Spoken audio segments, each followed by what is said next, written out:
여러분은 큰 바위 얼굴이라고 하는 단편 소설의 이야기를 알고 계십니까?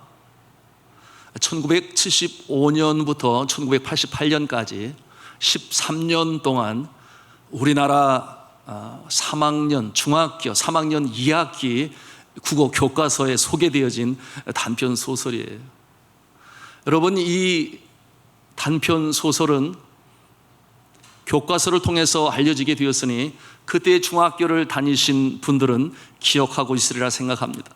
저 또한 그때 중학교 공부를 해서 여전히 그 이야기가 제 가슴에 남아 있습니다. 여러분, 이 큰 바위 얼굴은 주홍글씨라는 소설로 유명한 미국의 저자 나다니엘 호손이라고 하는 이 작가가 1850년에 발표한 작품입니다. 미국의 한 작은 마을에 큰 바위 얼굴이라고 불리는 거대한 얼굴 모양의 바위산이 있었습니다.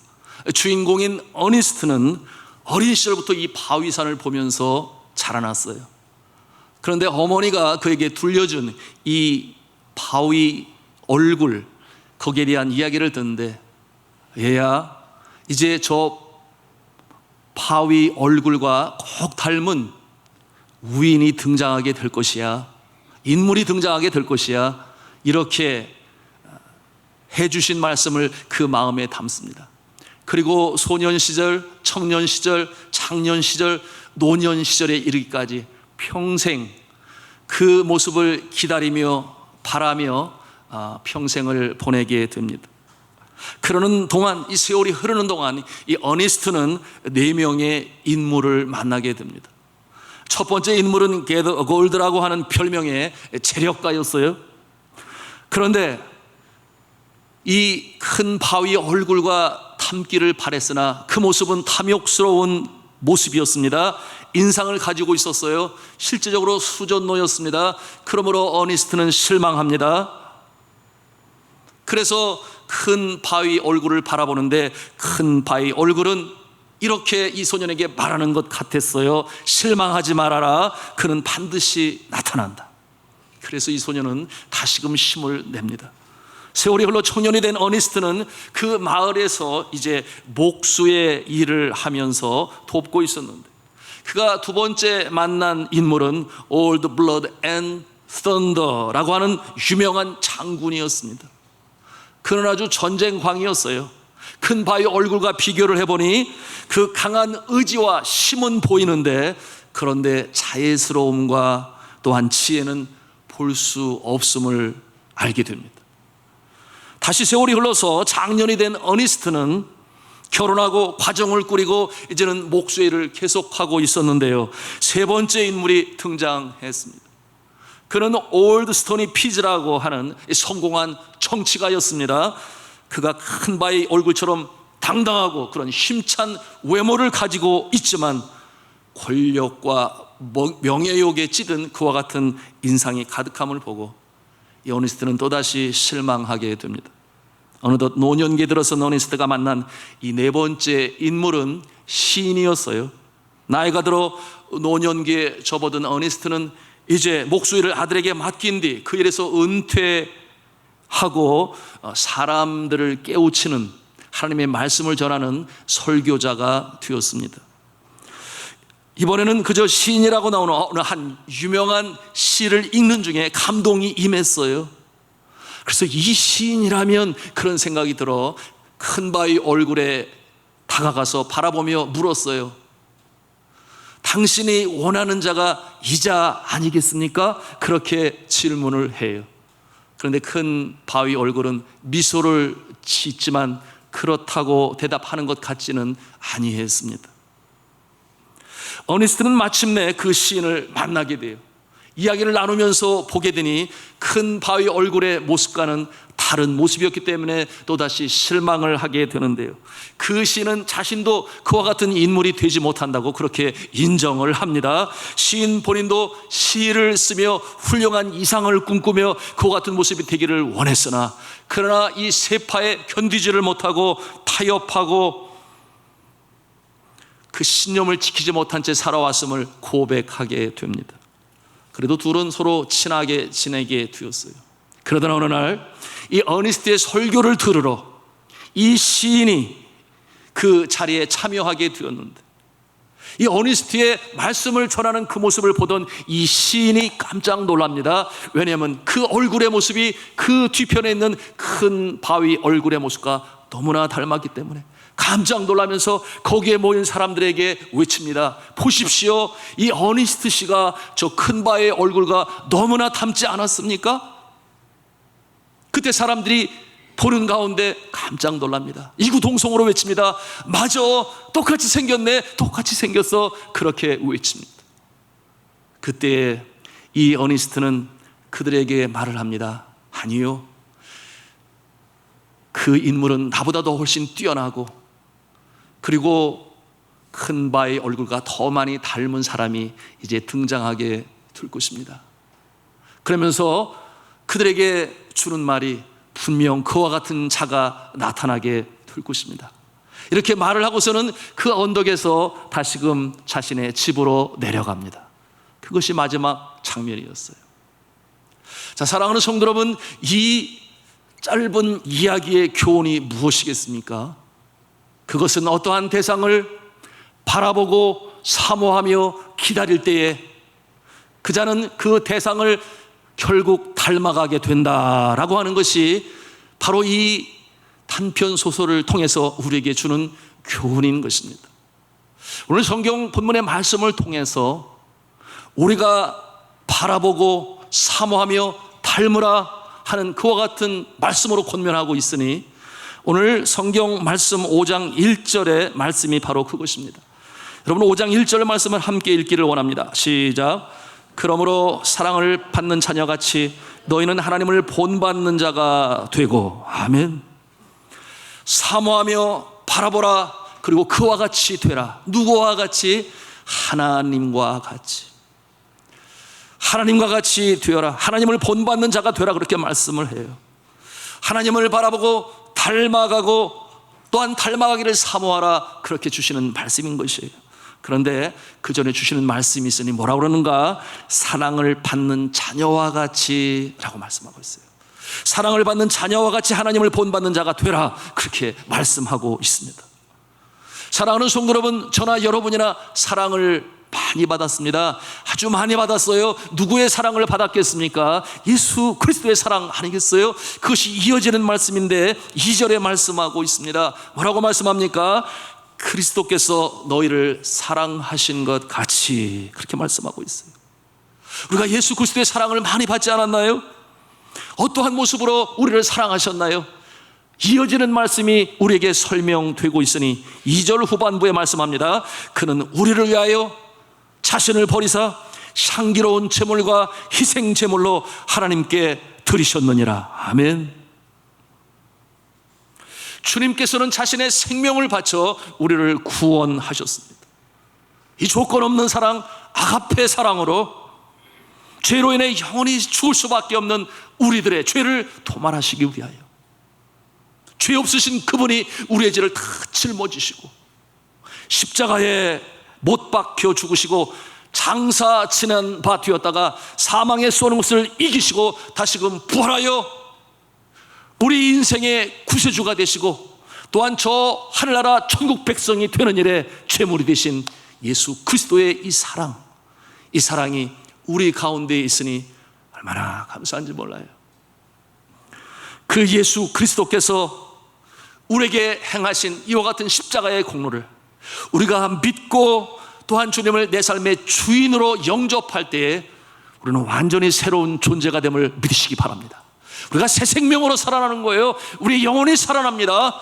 누구든지 그리스도 예수 안에 있으면 새로운 피조물이라 이전 것은 지나갔으니 보라 새 것이 되었도다. 그렇게 말씀하고 있으니 우리는 그 정체성에 있어서 완전히 새로운 모습, 새 생명으로 살아가게 되는 것입니다. 믿으시면 아멘 하시기 바랍니다. 하나님을 본받으라. 그렇게 말씀하고 있는 것은 하나님의 성품을 닮아가라. 그렇게 말씀하시는 거예요. 구체적인 강령과 지침으로 말씀하고 있으니 3절에 말씀하지 않습니까? 3절에 보시면 뭐라고 말씀하시는가? 첫째로 음행을 버리라, 둘째는 더러운 것을 버리라, 셋째는 탐욕을 버리라, 그렇게 말씀하시면서 그와 같은 모습은 이름조차 부르지 말라고 아주 강력하게 권면하고 계십니다. 4절에는 이 믿음의 사람들이 사용하는 이 언어에 대해서 또한 말씀하고 계시니, 첫 번째 누추한 말을 하지 말라, 두 번째 어리석은 말을 하지 말라, 세 번째 희롱의 말을 하지 말라, 그렇게 권면하고 있어요. 여기에서 이 누추한 말이란 성경 원어에 보니 아이스크로테라는 단어를 사용했는데 그 뜻이 뭐냐 하면 더러운, 추잡한 또는 음담패설과 같은 그와 같은 말을 하지 말라 그런 거예요. 그런 말하면 세 번째 희롱하는 말이라 그랬는데 이 말은 유트라펠리아라고 하는 단어를 사용하는데 그 뜻이 무엇인가 하면 상스러운 농담을 하지 마라, 그렇게 권면하고 있는 것입니다. 이러한 말은 그리스도인으로서, 믿음의 사람으로서 마땅치 아니하다, 그들이 사용하는 언어로서 마땅치 아니하다, 그렇게 말씀하세요. 대신 어떠한 말을 하라고 말씀하십니까? 오늘 말씀해 보니 도리어 감사하는 말을 하라, 그렇게 말씀하고 있어요. 감사하는 말을 하라, 그렇게 우리에게 권면하고 계십니다. 이 감사하는 말은 불평하는 말의 반대인 말 아니겠습니까? 사람이 불평하지 않고 살 수 있을까요? 참 쉽지 않아요. 그러나 그럼에도 불구하고 우리가 불평하는 말을 하게 되면 우리의 마음의 평강이 사라집니다. 우리가 불평할 수는 있어도 우리의 마음을 불평하는 것에 빼앗길 수는 없어요. 우리의 마음을 빼앗기고 나면 말씀드린 것처럼 그 안에 심령의 평강이 없습니다. 그리고 그 마음에는 성령님께서 충만히 내주하실 수 없어요. 그러니 그와 같은 마음의 근심이 임하고 염려가 임하게 되니 성령께서 근심하신다, 그처럼 우리가 지난 시간에도 말씀으로 나누었습니다. 그러니 우리의 마음을 불평하는 것에 빼앗기면 아니 됩니다. 여러분, 그러므로 성경은 이렇게 말씀하지 않습니까? 항상 기뻐하라, 쉬지 말고 기도하라, 범사에 감사하라. 이는 그리스도 예수 안에서 너희를 향하신 하나님의 뜻이라고 그렇게 분명히 말씀하셨어요. 여러분, 이 감사하는 마음은 평강을 줍니다. 성령이 주시는 마음이죠. 여러분, 속 사람이 감사함으로 가득 차면 겉사람도 새롭게 되는 줄로 믿으시기를 바랍니다. 감사하는 마음, 영혼이 찰댐같이 범사가 찰대고 강건해지는 역사가 나타나게 되니, 어느 한 교회에 한 자매가 있었는데 이 자매가 이 찬양의 은사를 가지고 찬양으로 봉사하였습니다. 이것이 2006년도에 있었던 실제적인 이야기인데요. 그런데 찬양 봉사하는 가운데 그만 너무나 놀라운 일이 벌어졌는데, 그게 뭐냐 하면 이 자매가 설암 진단을 받게 되었어요. 여러분, 설암이 뭔지 알잖아요. 혀에 암세포가 자라나는 것입니다. 여러분, 상상해 보십시오. 얼마나 놀랄 만한 일입니까? 큰 일입니까? 찬양의 은사를 가지고 찬양으로 주를 섬기던 자매가 설암으로 판정을 받게 되니 그 혀를 끊어내지 않으면 생명을 유지할 수 없다. 얼마나 청천벽력과 같은 그와 같은 진단이겠어요? 그런데 이 자매가 이와 같은 상황에서 주님 앞에 기도합니다. 말씀을 듣는 가운데 이 자매의 마음에 성령께서 함께 하셨어요. 그러므로 결심합니다. 아직 내가 찬송할 수 있으니, 아직 그 기회가 남아 있으니 마지막까지 주께 감사드리고 주를 더욱 찬양해야 하겠다, 그런 결단을 내렸어요. 아직도 내가 말할 수 있고, 아직도 내가 찬양할 수 있고, 아직도 내가 섬길 수 있는 것이 감사하다. 여러분, 쉽지 않아요. 그런데 성령이 그 마음을 주시니 이 자매가 그와 같은 마음을 가지고 그 마음을 지켰어요. 이 자매는 주일학교에서 봉사를 하고, 그리고 이번에 있는 세브란스 병원의 신호회에서 예배 드릴 때에 찬송으로 봉사했습니다. 그러는 중에 놀라운 일이 벌어졌습니다. 더 이상 이 암이 악화되지 아니할 뿐만 아니라 암의 징후들이 사라지게 된 것입니다. 할렐루야. Amazing grace, 놀라운 주의 사랑을 체험하게 된 것이었어요. 그러니 얼마나 감사합니까? 이 자매는 온전히 찬양 사역자로 다시금 결단하고 헌신하며 활동하고 있습니다. 사랑하는 여러분, 감사의 능력으로 된 것이에요. 여러분, 감사하는 성도가 되시기를 주님의 이름으로 축복합니다. 감사로 말을 하라, 오늘 권면의 말씀이에요. 성경은 이어지는 권면을 통해 말씀하는데 6절의 말씀인데요, 6절의 말씀에 뭐라고 말씀하고 있습니까? 우리 6절 말씀을 같이 읽도록 하겠습니다. 시작. 누구든지 헛된 말로 너희를 속이지 못하게 하라. 이로 말미암아 하나님의 진노가 불순종의 아들들에게 임하나니. 아멘. 속아 넘어가지 말아라. 서로 짝하지 말아라. 어떠한 자들과? 이 세상에 속한 자들과. 그와 같은 자들은 언행실이 달라요. 죄악된 모습으로 살아가고 탐욕으로 살아가고 음행하는 자들이요, 세상과 짝하여 살아가는 자들, 언행심사가 영 아닌 사람들에게 속아 넘어가지 말고 그들과 짝하지 마라. 그렇게 강력한 말씀으로 권면하고 계시는 것입니다. 왜냐하면 그와 같은 자들에게 말씀해 보니 하나님의 진노가 임한다 그랬어요. 6절에 있는 말씀이에요. 하나님의 진노가 임하게 될 것이다, 그렇게 경고하고 있습니다. 그러므로 7절에 결론적으로 말씀하시니 그러므로 그들과 함께하는 자가 되지 말아라, 그렇게 말씀하고 있어요. 이 말씀은 우리의 신분이, 우리의 정체성이 바뀌었으니 이제는 더 이상 어둠의 자녀가 아니라 이제는 빛의 자녀다, 그렇게 말씀하고 있어요. 이제는 새 생명으로 살아나 새 사람이 되었으니 이제는 사단의 조종을 받는 자가 아니라 성령의 인도하심을 따르는 자다. 그러니 너희는 주 안에서 빛이라, 그렇게 천명하십니다. 여러분, 8절의 말씀이 그것인데요, 우리 8절 말씀을 같이 읽도록 하겠습니다. 시작. 너희가 전에는 어둠이더니 이제는 주 안에서 빛이라. 빛의 자녀들처럼 행하라. 아멘. 너희는 주 안에서 빛이라. 여러분, 이것은 놀라운 찬사예요. 이러한 찬사를 받을 만한 자격이 우리에게 있는가? 그러나 주님께서도 그렇게 말씀을 하셨어요. 이것이 얼마나 놀라운 찬사인 것은, 여러분, 성경의 구약 성경에는 빛으로 표현되어지는 모습은 오직 여호와 하나님 아버지만이 빛으로 표현이 되었습니다. 두 번째로는 주님께서 주시는 말씀을 빛으로 표현하였으니 너의 인생에 하나님의 말씀은 빛이라, 그렇게 말씀했어요. 그런가 하면 신약시대에 와서는 예수 그리스도께서 자신을 가리켜 말씀하실 때에 내가 세상에 있는 동안에는 나는 빛이로라, 그렇게 말씀하시며 자신의 정체성을 심볼, 그 상징적으로 말씀하셨는데, 그런데 예수 그리스도께서 제자들을 향하여 너희는 세상의 빛이라, 너희는 세상의 소금이라, 그렇게 말씀하셨고, 오늘 이 사도 바울이 에베소 교회 교우들에게 이처럼 말씀하는 것입니다. 너희는 주 안에서 빛이라. 정체성이 달라요. 언행심사가 달라요. 성령의 역사하시는 증거가 됩니다. 그러니 그 같은 모습은 어떠한 모습으로 살아갑니까? 우리 14절 말씀에 구체적인 모습을 보여주고 있으니 함께 읽도록 하겠습니다. 14절입니다. 시작. 그러므로 이르시기를 잠자는 자여 깨어서 죽은 자들 가운데서 일어나라.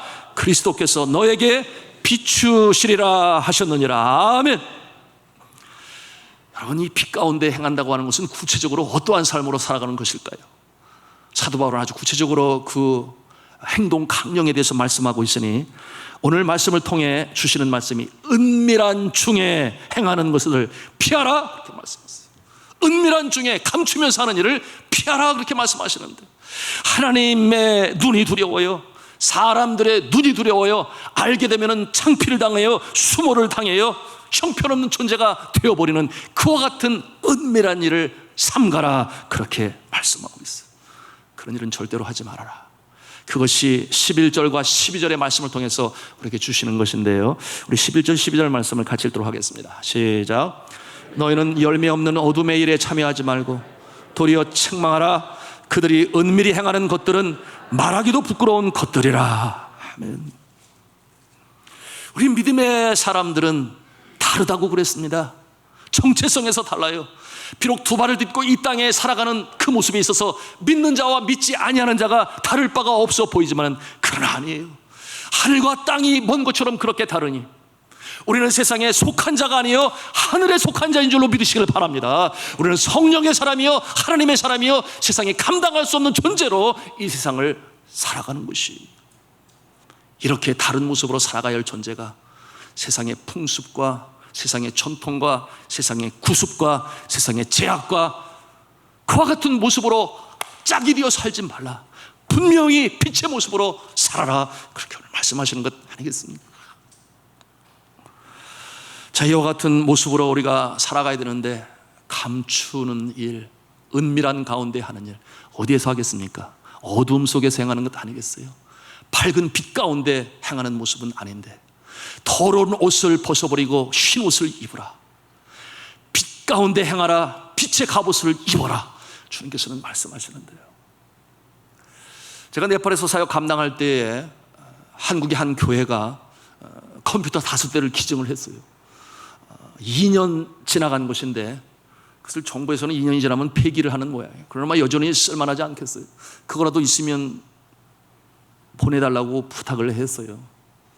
그런데 저희 리빙선 학교 시작할 때 얼마나 재정적으로 힘들었는지 몰라요. 컴퓨터 클래스를 시작해야 되는데 컴퓨터 한 대 사기가 너무 힘들었어요. 5대나 준다고 그러니 너무나 감사하잖아요. 그래서 그것도 쓸만하니 보내달라 그랬는데 가져 들어오기로 해놓고서는 집이 많아지니까 공항에서 화물로 붙였어요. 그러니 어디로 도착했는가? 에어포트 카고로, 이 공항 창고로 그것이 들어오게 되었는데 가서 찾아야지 가슴 설레는 마음으로 가서 찾으려고 하니 이게 보통 복잡한 게 아니에요. 먼저는 그 세관원이 말을 하기를 이것을 보아하니 중고품인데 왜 쓰레기를 우리나라에 가지고 들어왔느냐, 돌아와 한국으로 돌려보내라. 그렇게 엄포를 놓는 거예요. 네팔이 가난한 나라지만 중고차 못 데려와요. 필리핀에는 허락을 하지요. 필리핀에 제가 있을 때 보면은 거기 삼양동 미아리, 대우 버스 뭐 그런 것까지 다 붙어와가지고 세상에 고향 기분 난다 뭐 그랬었는데, 그런데 네팔은 가난해도 중고품은 절대 안 들여와요. 그것을 저도 나중에 아는 거죠. 그래서 이 가난한 특별히 어려운 아이들 컴퓨터 교육시키려고 가져온 것이니 제발 좀 선처 좀 해주세요. 부탁을 했는데 어림도 없어요. 그래서 제가 버티고 있으니 그 세관원이 저에게 주는 팁이 있었는데 그게 뭐냐 하면 환경청에서 일단 허락하지 않으니까 이게 산업 쓰레기가 아니라고 하는 것을 환경청에 도장을 받아라. 그렇게 저한테 조언을 주었어요. 그래서 환경청에 가서 그것을 허락받게 되면은 우리가 이제 이것을 내줄 수 있는데 거기에서 허락을 한다는 것은 이것이 중고가 아니고 쓰레기가 아니라고 하는 그 증명을 해주는 것이니 여기에서 세금을 부과할 때 새 것으로 먹여서 얼마의 부과가 오는가 320만 원 정도의 세금이 붙을 것이다. 그렇게 얘기를 하는 거예요. 그러니 헐, 제가 너무나 놀라지 않았겠습니까? 이것은 아니다. 그렇게까지 많은 돈을 주고 그것을 끄는 차라리 사는 게 낫지. 이런 마음을 갖게 되었어요. 그래서 또 다른 방법이 없는가? 어루떠리가 깨이뻔히 차이나? 다른 방법은 없어요? 다른 방법은 없어요? 그렇게 계속 물었더니 하는 얘기가 외무부에 가서 대한민국 대사관을 통해 외무부의 허락을 받으면 그것이 또 허락이 될 수 있다. 그렇게 얘기를 하는 거예요. 그래서 대한민국 대사관에 가서 또 외무부를 통해서 알아보니 그것이 대한민국 대사관에 쓸 물건이 아니기 때문에 안 된다는 거예요. 코이카 이 해외 협력 봉사단에 쓰는 물건이 아니기 때문에 안 된다고 하는 거예요. 그게 길이 없어요. 이거 어떻게 해야 되나? 그래서 카트만두 한인교회에 주일 예배를 드리는데 식사 시간에 제가 그 내용에 대해서 광고를 했어요. 이와 같은 상황에 처했는데 이 컴퓨터 5대를 좀 자그마한 세금을 내고 꺼낼 수 있는 방법은 없습니까? 그랬더니 식사를 마친 다음에 어느 한 분이 불러요. 그래서 방법이 있다고. 그 방법은 뭐냐 하면 그 세관원에게 뒷돈을 좀 주면 돼. 그리고 컴퓨터 1-2대를 그냥 기증을 하든지 그러면 꺼낼 수 있어. 그렇게 저한테 조언을 주는 거예요. 그러니까 제가 속으로 한편으로 이거는 선교사로서 아닌데 우리 학교 선생님들이 다 알고 있는데 재정부에서 재정이 지출이 돼야 되는데 뭐 여러 가지 많은 생각이 드는 거예요.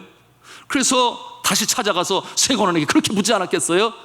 아니 정말 뒷돈으로 또는 컴퓨터 1-2대 기증하면 이거 내보내 주는 겁니까? 그랬더니 우리는 절대 그런 짓을 하는 사람이 아닙니다. 그렇게 저에게 이야기를 하는 거예요. 그래서 나오려고 그러는데 부럽고 한 사람이 저한테 다가와가지고서는 1000불 정도만 주면, 한 120만 원 정도 주면 당장 내일에도 내가 다 꺼내줄 수 있다고 그렇게 얘기를 하는 거예요. 그러니까 제가 속에서부터 부하가 이렇게 치고 올라오더라고요. 이게 소위 말하는 짜고 치는 고스톱 아니겠습니까? 그 돈이 어디로 가겠어요? 다 그리로 흘러가는 것 아니겠어요? 제가 그와 같은 상황 가운데서 어떻게 해야 될 것인가 고민하다가 다시 물으니 그가 뭐라고 말을 하는가 하면, 그 어려운 학교에 어려운 학생들 교육용으로 쓰는 컴퓨터니까 지방교육청을 통해서 인가를 받고, 그 다음에는 환경청으로 가고, 그 다음에 외무부로 가서, 그 다음에 교육부로 올라가고, 세무청으로 오게 되면은 내어줄 수 있다, 그렇게 얘기를 하는 거예요. 그러면서 하는 얘기가, 그 시간이 많이 걸리는데 일일이 만나는 사람에게 다 또 뭐 수고비 전해 주어야 되고, 그리고 된다고 그래도 그것이 될지 안 될지 가능성에 대해서 나는 뭐라고 말할 수가 없다. 그러면서 하는 얘기가, 이것은 내가 말할 수 있는데 그렇게 되면 이게 한 4개월 이상 걸릴 건데 여기에 물품 보관비가 엄청나게 나올 것이니 그거는 각오하고 그렇게 진행을 하라고. 그렇게 아주 겁을, 아주 그냥 얼마나 저한테 겁을 주는지. 이와 같은 가운데에서 기도하는 가운데 성령께서 제 마음에 주시는 것은, 그래, 정도로 가자, 정도로 가자. 그래서 지방교육청으로부터 시작해서 거기에 가서 사인을 받고, 그러면서 시간이 지나가는데 세월 없어요. 마음도 상하고 지치고 몸도 지치고 마음도 지치고, 그렇게 시간이 흘러가는데 결국 5개월 만에, 5개월이 지나서 그 물품을 찾게 되었는데, 너무나 감사한 것은 거기에 대한 비용이 얼마나 들었느냐, 200불 미만이 되었어요. 너무나 감사하잖아요. 그와 같은 과정을 하면서 여기저기 제가 문의를 하고 조언을 구했는데, 그와 같은 과정으로 그 일을 한 사람이, 제가 만난 사람 중에는 한 사람도 없더라고요. 그와 같은 모습을 보면서 제 마음에 깨달음이 온 것은, 그래, 이 세상에서 정도를 걸어가고 빛의 모습으로 살아간다는 것은 얼마나 힘든 일이냐. 때로는 시간적으로 손해를 볼 수 있고 물질적으로 손해를 볼 수 있고, 그야말로 속 터지는 일이 마음에 일어날지 모르지만, 그러나 그럼에도 불구하고 우리가 이와 같은 모습으로 살아가야 하는 것은, 우리가 어둠의 자녀가 아니요, 어둠 속에 행하는 자들이 아니요, 예수를 믿는 빛의 자녀이기 때문에 빛의 모습으로 행하는 것은 오늘 말씀을 통해서 우리에게 주시는 권면의 말씀이요, 당연한 모습인 것입니다.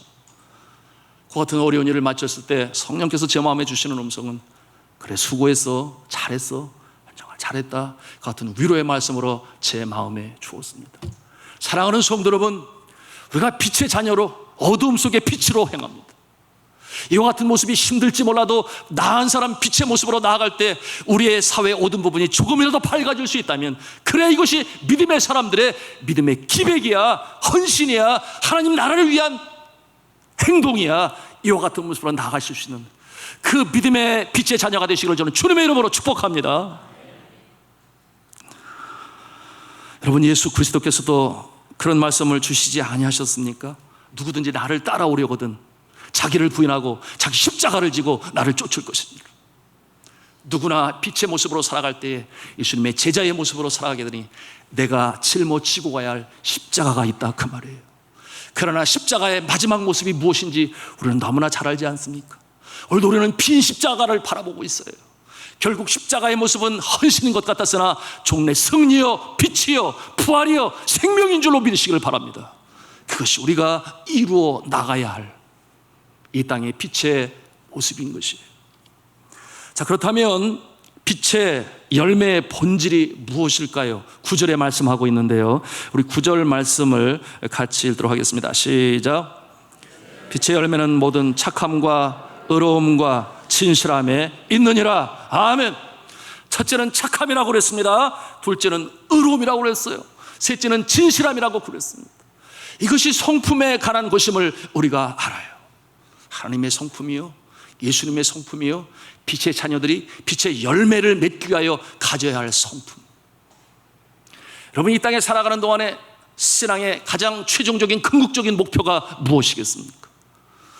가장 가까운 절실한 목표라고 하는 것은 구원받는 것이요, 두 번째는 성화 구원을 이루어가는 것이니 우리가 점점 더 성결되어지고 거룩하여져서 주님을 닮아가는 것이 우리 신앙의 최종적인 목표인 줄로 믿으시기를 바랍니다. 그래서 주님을 닮아가는 것이 이 세상에 빛의 자녀로 살아가는 궁극적인 목표인 것인데, 그럴 때에 우리의 심령이 기뻐 뛰고 마음에는 평강이 임하며 성령이 그 안에 내주하시니 우리가 복 있는 자의 모습으로 살아가는 줄로 믿습니다. 그런데 우리가 깨달아 알아야 할 정말 중요한 영적인 진리가 있으니, 우리가 이처럼 성품이 변화되어져 나가는 것이 나의 능력으로 되지 않는다 하는 것이에요. 내가 애쓰고 노력하고 아무리 많은 책을 보고 성경을 아무리 많이 읽어도, 심지어는 전통적으로 우리에게 미풍양속으로 전해주고 있는 공자의 논어와 사서 성경을 아무리 읽고 외운다 할지언정, 여러분, 우리의 심령을 변화시키는 것은 내 자신의 능력이 아니라 성령께서 행하시는 일인 줄로 믿으시길 바랍니다. 그러므로 주를 의지하시기 바랍니다. 그런 시편에도 말씀하지 않아요? 복 있는 자의 모습으로 살아가기 위하여 시냇가에 심기운 나무는 그 잎사귀가 마르지 아니하고 씨를 쫓아 열매를 맺는다. 오늘 말씀에도 빛의 열매를 맺게 될 것이다 라고 말씀하고 있는데요, 여러분, 이 시냇가 가뭄이 와도 끄떡이 없어요. 왜냐하면 그 뿌리가 이 강 바닥까지 뻗어나가게 되었으니 아무리 가뭄이 있어도 끄떡지 아니하고 탐스러운 열매를 맺는 이 모습인데, 무엇을 상징하는 것입니까?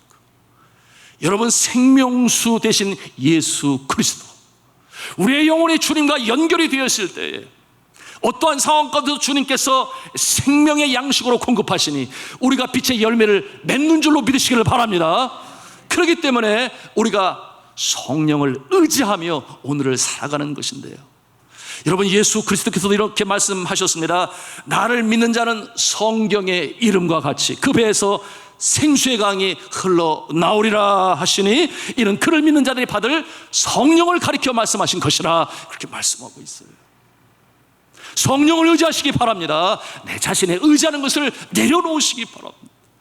그런가 하면 예수 그리스도께서도 요한복음 15장에 말씀하시지 아니하셨나요? 아버지는 농부라 나는 참 포도나무라 너희는 가지다. 그러면서 하시는 말씀이, 나는 포도나무에 너희는 가지라. 그가 내 안에, 내가 그 안에 거하면 사람이 열매를 많이 맺나니 나를 떠나서는 너희가 아무것도 할 수 없음이라, 그렇게 말씀하고 있어요. 그게 무슨 말씀이에요? 참 포도나무 대신 예수 그리스도에게 우리가 가지의 모습으로 붙어 있으면 진액이 흘러나옵니다. 예수 그리스도로부터 진액이 우리에게 전달이 되어지니 많은 열매, 빛의 열매를 맺어나가는 복 있는 자의 인생으로 살게 된다, 그 말이에요. 믿으시면 아멘 하시기 바랍니다. 그것이 성경의 영적인 원리요 진리이니 나 자신을 의지하지 마시고 주의 성령, 내 안에 내주하시는 하나님의 영을 의지하심으로 성령의 충만함으로 인도하심을 받으셔서 빛의 열매를 이뤄가시는 여러분 되시기를 바랍니다.